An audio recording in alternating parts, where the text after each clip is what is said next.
Hello students, आप सभी का मेरे यूट्यूब चैनल जियो प्लेनेट कॉर्नर पर हार्दिक स्वागत है। कक्षा 12 में हम भूगोल की सीरीज़ को लेकर चल रहे थे और उसमें हम मानव बस्ती का अध्ययन कर रहे थे। मानव बस्ती के उस चैप्टर में हमने महत्वपूर्ण नगरीय समस्याओं की चर्चा की थी। उसके बाद कच्ची बस्तियों के विषय में पढ़ा था और उनकी जो वहाँ प्रमुख समस्याएं होती हैं उसकी हमने लास्ट में चर्चा की थी। अब हम कच्ची बस्तियों की समस्याओं हेतु कुछ सुझाव, कुछ समाधान की हम चर्चा करने जा रहे हैं। यदि आप इस चैनल पर नए हैं तो इसे लाइक और शेयर, साथ ही साथ सब्सक्राइब ज़रूर करें और वीडियो के नीचे बेल आइकन को प्रेस करें ताकि आने वाले वीडियोस का नोटिफिकेशन आपको समय पर मिलता रहे।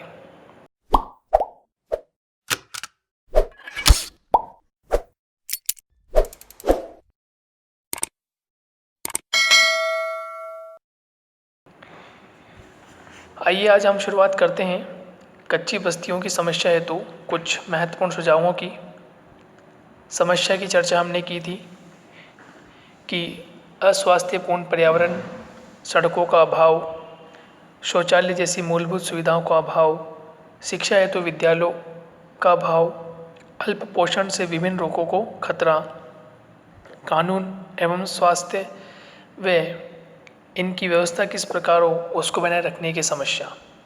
कुछ प्रमुख समस्याओं की हमने चर्चा की और अब इसके हम सुझावों की बात करते हैं, समाधान की बात करते हैं कि हम इसका समाधान किस प्रकार से कर सकते हैं, उसकी चर्चा हमें करनी है।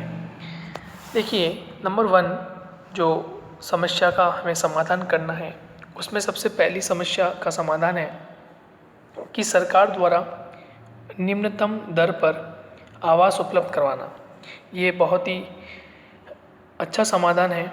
हम ये कह सकते हैं यदि सरकार कम ऋण पर, कम पैसों पर यदि इन झुग्गी झोपड़ियों में रहने वाले लोगों के लिए निम्नतम दर पर यदि आवास उपलब्ध करा दे तो शायद कच्ची बस्ती का निर्माण ही नहीं होगा और जो होगा वह भी धीरे धीरे समाप्त हो जाएगी। तो ये एक महत्वपूर्ण कार्य है कि सरकार द्वारा निम्न दर पर आवास उपलब्ध करवाना, जिसके माध्यम से क्या होगा कि वायु हो, प्रकाश हो, शौचालय हो, इनकी सुविधा स्वतः ही पूरी हो जाएगी और स्वास्थ्य लाभ जो होगा वो इन लोगों को प्राप्त हो जाएगा। और यदि सस्ती दरों में इन्हें प्राप्त होता है तो धीरे धीरे उस ऋण को ये चुका भी सकते हैं। लेकिन यदि महंगे दामों पर या महंगे ऋण पर इन्हें उपलब्ध करवाया जाता है तो ये फिर उसे चुकाने में असमर्थ शामिल हो सकते हैं। तो सरकार द्वारा निम्न दर पर आवास उपलब्ध करवाना एक महत्वपूर्ण कार्य होगा। कच्ची बस्ती के स्थान पर बहुमंजिले आवास में ऐसे लोगों का बसाने से वायु, प्रकाश, शौचालय की सुविधा स्वतः ही पूरी हो जाएगी। देखिए, कच्ची बस्ती के स्थान पर जो कच्ची बस्तियां बस गई हैं, निर्माण उनका हो गया है, लाखों लोग उसमें निवास कर रहे हैं और कहीं ना कहीं उनके स्वास्थ्य से, शिक्षा से, अल्प पोषण से, ठीक है, कच्चे मकान में आग लग जाने से, भीड़ भाड़ होने से, संक्रमण का खतरा फैलने से हम काफ़ी हद तक इसको कम कर सकते हैं। तो कच्ची बस्ती के स्थान पर बहुमंजिले आवास में ऐसे वायु, प्रकाश, शौचालय की सुविधा स्वतः पूरी हो सकती है। स्वास्थ्यप्रद वातावरण में जीवन प्रत्याशा भी अधिक बढ़ जाएगी, ठीक है, यानी इनका स्वास्थ्य संबंधित जो भी मेडिकल फैसिलिटीज़ वगैरह हैं या जो स्वास्थ्य संबंधित जो वातावरण है वो भी भली प्रकार अच्छा हो जाएगा और ये अपना जीवन यापन अच्छे से कर सकते हैं। कोटा और अहमदाबाद की तर्ज पर कच्ची बस्तियों के लोगों को निम्न दर पर आसान किस्तों पर परिवार के आकार के अनुसार आवास उपलब्ध कराया जाना चाहिए। ये एक महत्वपूर्ण कार्य होगा सरकारों के द्वारा। यदि हम ऐसा कार्य करते हैं तो इनके लिए बहुत अधिक लाभ प्राप्त होगा और ऐसा करने से इनके स्वास्थ्य संबंधित जो बीमारियां हैं या ये जिस वातावरण में रहते हैं ये उनके लिए अनुकूल हो जाएगा और ये उन क्षेत्रों को छोड़कर एक स्वच्छ मकान या आवास में आकर रहना प्रारंभ कर देंगे। तो कच्ची बस्तियों की समस्या हेतु ये पहला समाधान बहुत ही महत्वपूर्ण है। देखिए हम दूसरे की चर्चा करें, सेकंड पॉइंट की चर्चा करें तो सेकंड पॉइंट है नल या टैंकरों द्वारा स्वच्छ पेयजल की आपूर्ति। देखिए अब इसमें समस्याओं की चर्चा कर रहे थे, तो समस्याओं की चर्चा में हमने पढ़ा था कि इन्हें स्वच्छ पेयजल प्राप्त नहीं होता, इन्हें स्वच्छ पेयजल प्राप्त नहीं होता और जब स्वच्छ पेयजल प्राप्त नहीं होगा तो ऐसी स्थिति में क्या होगा, इनका स्वास्थ्य गड़बड़ होगा, स्वास्थ्य से ही खिलवाड़ कर पाएंगे और यदि ऐसी स्थिति होती है तो संक्रमण का खतरा, मृत्यु दर अधिक हो जाना, ऐसी जो भयावह स्थिति है वो देखने को मिल सकती है। तो नल या टैंकरों के माध्यम से, तो सरकार इनको नल या टैंकरों के माध्यम से स्वच्छ जल और पेयजल के लिए, है ना, स्वच्छ पेयजल की आपूर्ति न्यूनतम दर पर या निःशुल्क की जा सकती है। यदि हम इन्हें कुछ दर पर, जो इसका कुछ किराया है उस दर पर, न्यूनतम किराए की दर पर यदि हम इन्हें स्वच्छ पेयजल आपूर्ति करा सकें नलों के द्वारा या टैंकरों के द्वारा, तो ये जो गंदा या अस्वच्छ जल प्रयोग में लेते हैं वह हद तक कम हो जाएगा और जिसके कारण इन्हें एक स्वच्छ वातावरण भी मिलेगा, साथ ही साथ स्वच्छ पेयजल की आपूर्ति भी इनको हो सकेगी। नेक्स्ट, ग्रामीण क्षेत्रों के महानरेगा की तरह, ठीक है, ग्रामीण क्षेत्रों के महानरेगा, ये महानरेगा की तरह न्यूनतम मजदूरी पर निर्धारित कर रोजगार उपलब्ध कराया जाना चाहिए। देखिए ग्रामीण क्षेत्रों पे जो मनरेगा कार्य कर रहा है, ठीक है, या हम उसको महानरेगा का जो कार्य कर रहा है, तो उसकी तर्ज पर उन्हें न्यूनतम मजदूरी पर हम रोजगार उपलब्ध करवा सकते हैं, यानी इन लोगों को भी हम रोजगार दे सकते हैं जो ग्रामीण क्षेत्रों में मनरेगा कार्य करता है, ठीक है। महात्मा गांधी रोजगार गारंटी अधिनियम जो है उसके तहत हम इन्हें भी कुछ सहायता प्रदान कर सकते हैं ताकि ये अपनी जो मूलभूत आवश्यकता है, रोटी कपड़ा मकान जो है, उन्हें प्राप्त कर सके। और हम बात कर रहे हैं न्यूनतम मजदूरी की, हम बात कर रहे हैं कि यदि इन्हें प्रतिदिन 50 से 100 रुपये की न्यूनतम मजदूरी मिलेगी तो हो सकता है ये अपना जीवन यापन भली प्रकार से कर सके। तो कुछ न्यूनतम राशि इन्हें भी देनी चाहिए, कुछ रोजगार हमें देना चाहिए। रोजगार यदि मिलेगा तो ये कार्य कर सकेंगे और अपनी आजीविका को चला सकेंगे। तो ये एक महत्वपूर्ण कदम होना चाहिए। उसके बाद देखें तो कच्ची बस्ती में ही विद्यालय खोलकर बच्चों की शिक्षा हेतु समुचित व्यवस्था करनी चाहिए। देखिए नंबर 1 में हमने क्या चर्चा की कि नंबर 1 जो फर्स्ट पॉइंट है उसमें हमने चर्चा की आवास की, कि हम इन्हें आवास दे सकते हैं, सस्ती दरों पर आवास देकर, न्यूनतम ऋण पर आवास देकर, इन्हें प्रकाश, वायु, शौचालय की सुविधा इन्हें देकर इनकी जो स्वास्थ्य संबंधित जो इनकी खिलवाड़ हो रहा है उसको हम कम कर सकते हैं। दूसरे पॉइंट में हमने क्या देख लिया कि हम स्वच्छ पेयजल इन्हें उपलब्ध करा सकते हैं, स्वच्छ पेयजल हम इसे उपलब्ध करवा सकते हैं। तीसरे में क्या किया, हमने इन्हें रोजगार दे दिया। तीसरे पॉइंट में हमने क्या किया कि तीसरे पॉइंट में हमने इन्हें क्या दे दिया, रोजगार दिया। अब चौथे पॉइंट भी हम चर्चा कर रहे हैं कि चौथे पॉइंट में हम इन्हें क्या दे दें, शिक्षा दे दें और शिक्षा के क्षेत्र में इनकी बस्तियों के निकट ही बन जाए या इन्हीं बस्तियों में कहीं पर बना दिए जाएं, जिसके माध्यम से इनके बच्चे शिक्षा ग्रहण कर सकें। यदि शिक्षा ग्रहण होगी तो ऑटोमेटिक इनके जीवन में परिवर्तन देखने को मिलेगा। तो हमें ये कार्य करना पड़ेगा, भले ये कार्य छोटे स्तर पे हो पहले, लेकिन धीरे धीरे यदि हम बदलाव लाएंगे तो ज़रूर ये कुछ नया देखने को मिलेगा। तो कच्ची बस्ती में ही विद्यालय खोलकर बच्चों की शिक्षा हेतु समुचित व्यवस्था करनी चाहिए। जैसे हम अक्सर देखते हैं, नाम पढ़ते हैं आंगनबाड़ी का, ठीक है, हम ये नाम जरूर पढ़ते हैं, आंगनबाड़ी की चर्चा होती है, आंगनबाड़ी की हम बात करते हैं। तो इसी तरह से कुछ छोटे विद्यालय खोलकर पहले हम छोटे स्तर के विद्यालयों की चर्चा कर लें। 1 से 5 के विद्यालयों को खोलकर हम देखें कि क्या ये लोग पढ़ने आते हैं क्या इनकी शिक्षा कुछ बदलाव देखने को मिलता है। और अमूमन है कि जब हम शिक्षा किसी को देते हैं तो कुछ ना कुछ परिवर्तन आता ही है। तो हम इन्हें शिक्षा से जोड़ें।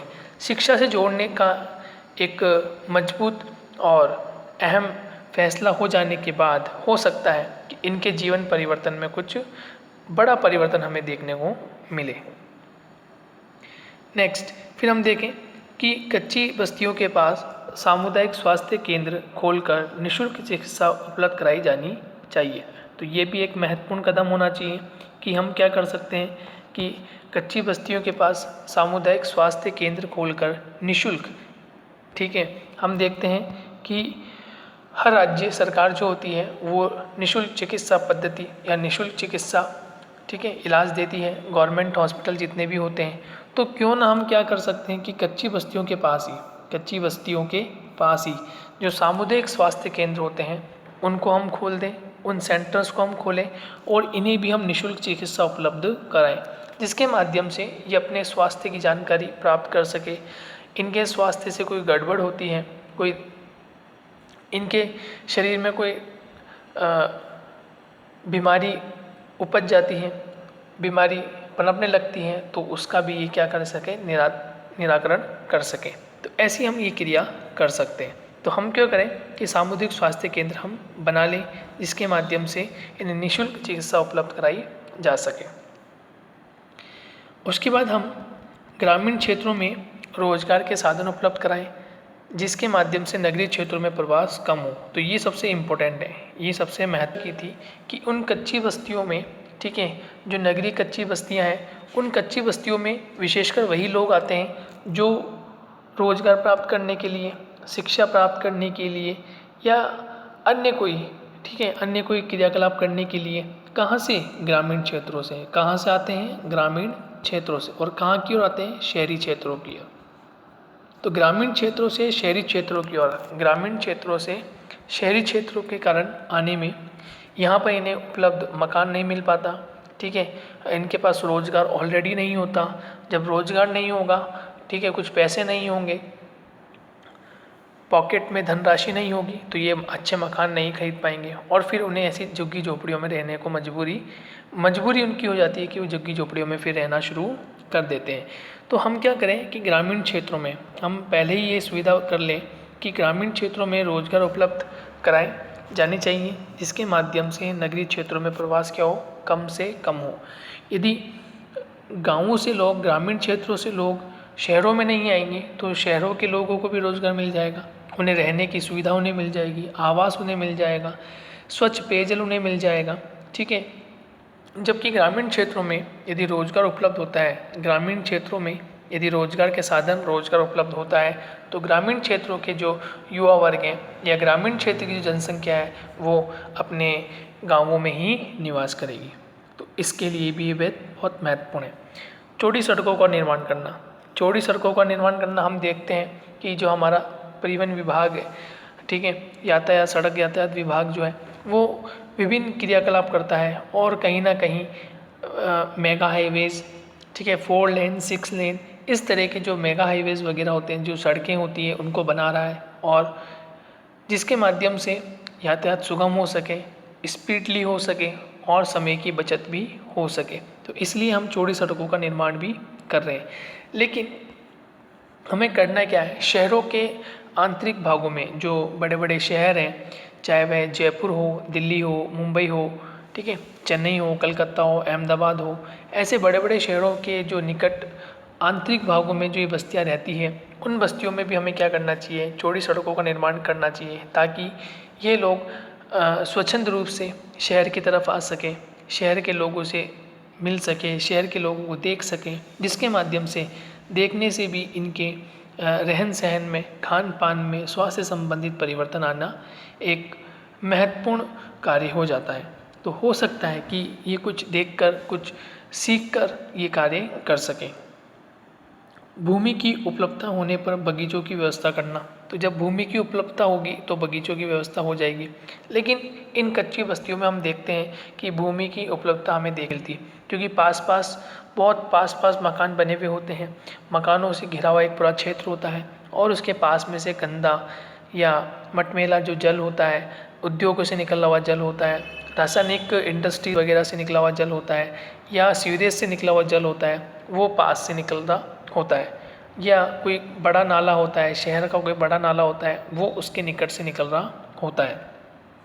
तो भूमि की यदि उपलब्धता होगी तो हमें बगीचों की व्यवस्था भी करनी चाहिए, जिसके माध्यम से शुद्ध ऑक्सीजन हमें मिल सके।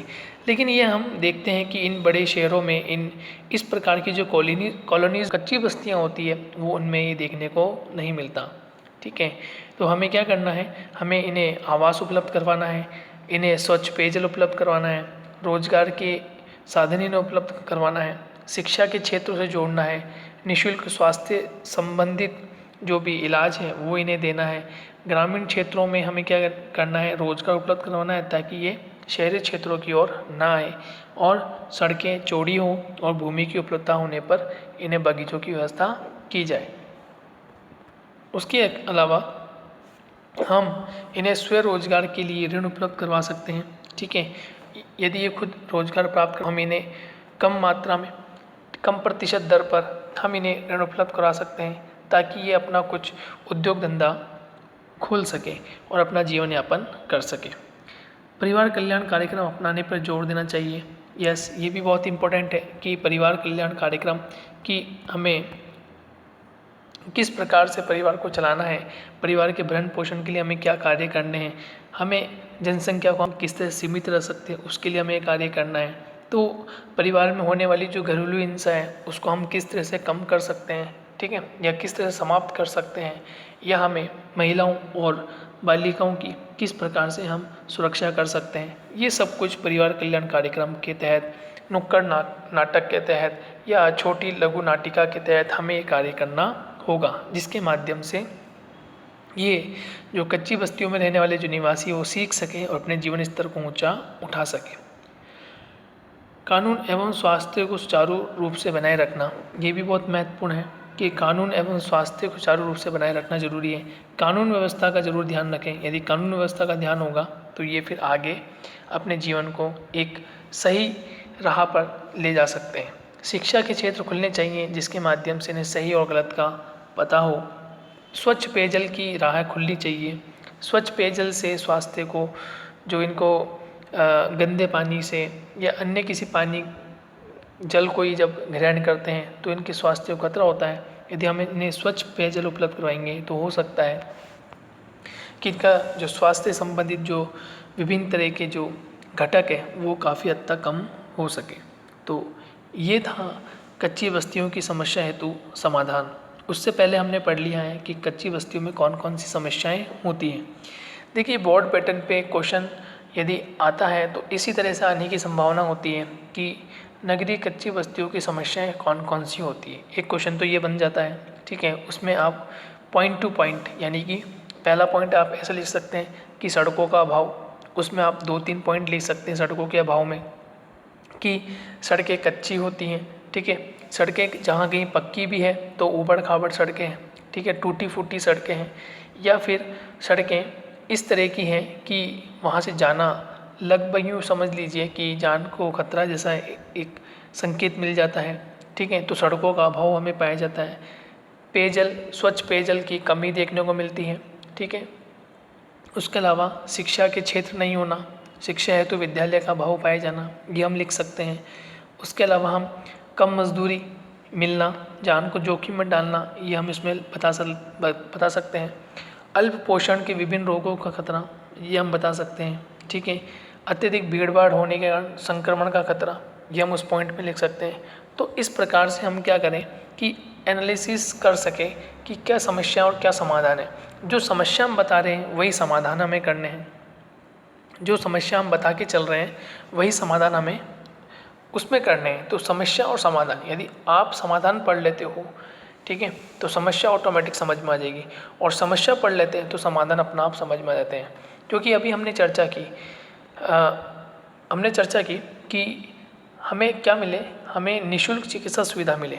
इसका मतलब निःशुल्क चिकित्सा सुविधा मिले, इसका मतलब हमारा जो स्वास्थ्य है वो अस्वस्थ है, ठीक है, पर्यावरण कैसा है, दूषित है, इस कारण से हम अस्वस्थ हो रहे हैं, ठीक है। फिर हमने चर्चा की कि नलों और टैंकरों के माध्यम से हमें स्वच्छ पेयजल मिले, इसका मतलब हमें नहीं मिल रहा। तो पेयजल है, ठीक है, प्रकाश है, शुद्ध वायु की कमी है, तो ये कमी यानी समस्या है और हम उसका समाधान निकाल रहे हैं। हम आवास बना दें, कम ऋण में हम आवास उपलब्ध करवा सकते हैं जिसके माध्यम से उन्हें शुद्ध वायु भी मिल सकती है, ठीक है। शुद्ध वायु के साथ साथ शुद्ध प्रकाश भी उन्हें मिल सकता है, ठीक है। शौचालय की सुविधा उन्हें मिल सकती है, स्वच्छ स्वास्थ्यवर्धक वातावरण उन्हें मिल सकता है। तो ये कार्य हम कर सकते हैं, ठीक है। इसके अलावा हमने शिक्षा की चर्चा की कि हम इन्हीं कच्ची बस्तियों के निकट या इन्हीं कच्ची बस्तियों के आंतरिक भाग में शिक्षा के केंद्र खोल सकते हैं। तो इसका मतलब शिक्षा हेतु जो विद्यालय का अभाव है वो भी समाप्त हो जाएगा, वो भी कम हो जाएगा। और इन लोगों की जब ये शिक्षा ग्रहण करेंगे तो हो सकता है शिक्षा के कारण इनके जीवन यापन में परिवर्तन भी आ जाए। साथ ही साथ इन्हें न्यूनतम मजदूरी से जोड़ा जाए ताकि कुछ आय का साधन इन्हें प्राप्त हो और ये अपनी जो मूलभूत आवश्यकताएं हैं उसको पूर्ण कर सकें, ठीक है। चौड़ी सड़कों का जाल हमें बिछाएं जिसके माध्यम से सड़कों का अभाव है वो काफ़ी हद तक कम हो जाए। तो इस प्रकार से हम क्या कर सकते हैं कि जो समस्याएं हैं उन समस्याओं को पहचान लें। उन समस्याओं को हमने इससे पहले वाले लेक्चर में पढ़ लिया है, समझ लिया है कि क्या समस्या है और कैसे हम उसका समाधान निकाल सकते हैं। तो जब समस्या हमें पता है और समाधान हम निकाल सकते हैं तो हमें हमारे 2 क्वेश्चन इसमें से तैयार हो जाएंगे। दोनों में से सबसे इम्पोर्टेंट जो समस्या है आप उसको अच्छे से पढ़ लो, उस लेक्चर को आप अच्छे से देख लो, सारी चीज़ें इंपॉर्टेंट मैंने जो बताई हुई है वो आप समझ लो, तो समस्या से समाधान अपना आप आराम से आप उसका आंसर लिख सकते हैं। तो बोर्ड पैटर्न पे यदि क्वेश्चन आता है तो इस तरह से आपको ध्यान रखना है कि क्या समस्या है और क्या समाधान है। समस्या जो है उसका समाधान हम प्राप्त कर लेंगे। इस प्रकार से इस लेक्चर में हमने समाधान की चर्चा कर ली कि क्या समाधान है, किस समाधान से हम किस तरह से निजात पा सकते हैं, किस तरह से हम उसको फुलफिल कर सकते हैं, ये हमें ध्यान रखना है, ठीक है। नेक्स्ट लेक्चर में बनेंगे हम एक नया टॉपिक लेकर आएंगे इसी से ही संबंधित। हम पढ़ेंगे मुंबई की धारावी बस्ती से, ठीक है, उसमें क्या महत्वपूर्ण बातें हैं और फिर हम शुरुआत करेंगे कुछ महत्वपूर्ण पॉइंट्स की। यदि आपने इस लेक्चर को पूरा देखा है, इस चैप्टर को पूरा देख लिया है, हमने जो चैप्टर को ब्रेक करके बनाया है पॉइंट टू पॉइंट, जो टॉपिक है उसके अकॉर्डिंग हमने इस चैप्टर को पढ़ाया है, तो लगभग 8 से 9 इसके वीडियोज़ हैं और हर टॉपिक के अलग अलग पॉइंट, हर टॉपिक के अलग अलग वीडियो हैं। तो यदि आप इसको आराम से देखेंगे, ज़्यादा लंबे वीडियोज़ नहीं हैं, यदि आप इसे आराम से देखते हैं तो आपकी स्टडी कंटिन्यूसली चलती रहेगी और आगे भी हम इस तरह से चैप्टर्स को 1 बाय 1 या सब डिवीज़न में लाकर आपको पढ़ाते रहेंगे। जब तक के लिए थैंक यू।